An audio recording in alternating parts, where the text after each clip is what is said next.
ಬೆಳಗಾವಿ ಜಿಲ್ಲೆಯ ರಾಯಭಾಗ ಪಟ್ಟಣದ doctor B R Ambedkar ಸರ್ಕಲ್ನಲ್ಲಿ ಸತತ 10 ಬಾರಿ ಅತಿ ವಿಜೃಂಭಣೆಯಿಂದ ಗಣೇಶ್ ಕಾಂಬ್ಳೆ ಹಾಗೂ ಭೀಮಾ ಕೋರ್ಗಾಂವ್ ಕಮಿಟಿಯಿಂದ ಶೌರ್ಯ ದಿನದ ಭೀಮಾ ಕೋರ್ಗಾಂವ್ ಆಚರಣೆಯನ್ನ ಮಾಡಲಾಯಿತು.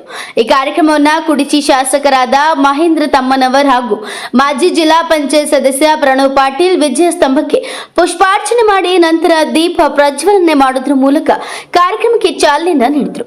ಈ ಸಂದರ್ಭದಲ್ಲಿ ವಿವಿಧ ಕ್ಷೇತ್ರಗಳಲ್ಲಿ ಸಾಧನೆ ಮಾಡಿದಂತಹ ಸಾಧಕರಿಗೆ ಸನ್ಮಾನಿಸಿ ಗೌರವಿಸಲಾಯಿತು. Arun NKSTV4 bureau report Belagavi.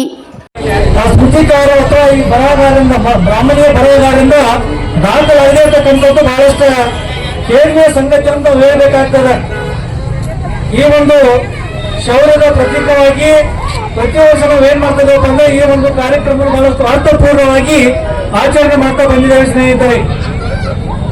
30,000 ಪೇಶ್ವೆ ಸೈನಿಕರನ್ನು ನಮ್ಮ ಮಹಾರ್ ಸೈನಿಕರು 500 ಮಹಾರ್ ಸೈನಿಕರು ಏನ್ ಮಾಡ್ತಾರಪ್ಪ ಅಂದ್ರೆ ಕೊರೆಗಾಂವದ ಭೀಮಾ ತೀರದ ದಡದಲ್ಲಿ ಏನ್ ಮಾಡ್ತಾರಪ್ಪ ಅಂದ್ರೆ ಸುಮಾರು 12 ಗಂಟೆಗಳ ಕಾಲ ಯುದ್ಧವನ್ನು ಮಾಡಿ ಅದರಲ್ಲಿ 5,000ಕ್ಕೂ ಹೆಚ್ಚು ಪೇಶ್ವೆ ಸೈನಿಕರನ್ನು ಕೊಟ್ಟಕ್ಕಂತ ಕೆಲಸ ಮಾಡ್ತಾರೆ. ಕೇವಲ 22 ಮಹಾರ್ ಸೈನಿಕರು ಏನ್ ಮಾಡ್ತಾರಪ್ಪ ಅಂದ್ರೆ ತಮ್ಮ ವೀರ ಮರಣ ಅಂತಕ್ಕಂಥ ವಿಚಾರ ಮಾಡ್ತೇವೆ.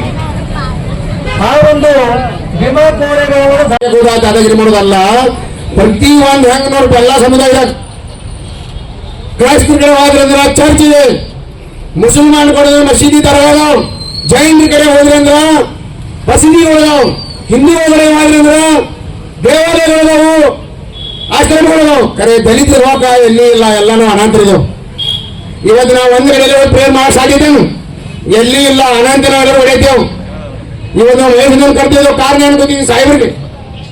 ನಮ್ಮ ಸಮಾಜ ಒಂದು ಕಡೆ ಕೂಡ್ಬೇಕಾದ್ರೆ ಕುರ್ಚಿ ಕ್ಷೇತ್ರ ಇರ್ಬೋದು, ರಾಯಬಾಗ್ ಕ್ಷೇತ್ರ ಇರ್ಬೋದು, ಬೆಳಗಾವಿ ಇರ್ಬೋದು, ಎಲ್ಲಿ ಇರ್ಬೋದು, ನಮ್ಮ ದಲಿತರಿಗೆ ಒಂದು ಕಡೆ ಕೂಡಿ ಚಿಂತನೆ ಮಂಥನ ಮಾಡಕ ನಮ್ಮ ಗುರು ಹಿರಿಯರ ಧರ್ಮ ಗುರುಗಳು ನಮ್ಗೆ ಏನಾರ ನಮ್ದೆಲ್ಲ ಹೋದನ್ನ ಅಳಿಸಿ ನಮ್ಮನ್ನೆಲ್ಲ ಒಂದು ನಾಯಕರು ಸಂಪೂರ್ಣ ಕರ್ನಾಟಕ ರಾಜ್ಯಕ್ಕೆ ಒಂದು ಒಳ್ಳೆ ಕೊಡುಗೆಯನ್ನು ಕೊಟ್ಟಂತ CL ಪಾಟೀಲ್ ಅವರ ಮೊಮ್ಮಗರಾದಂತ ಪ್ರಣಯಮ್ಮ ಪಾಟೀಲ್ ಕೂಡ ಇಲ್ಲಿಗೆ ಆಗಮಿಸಿ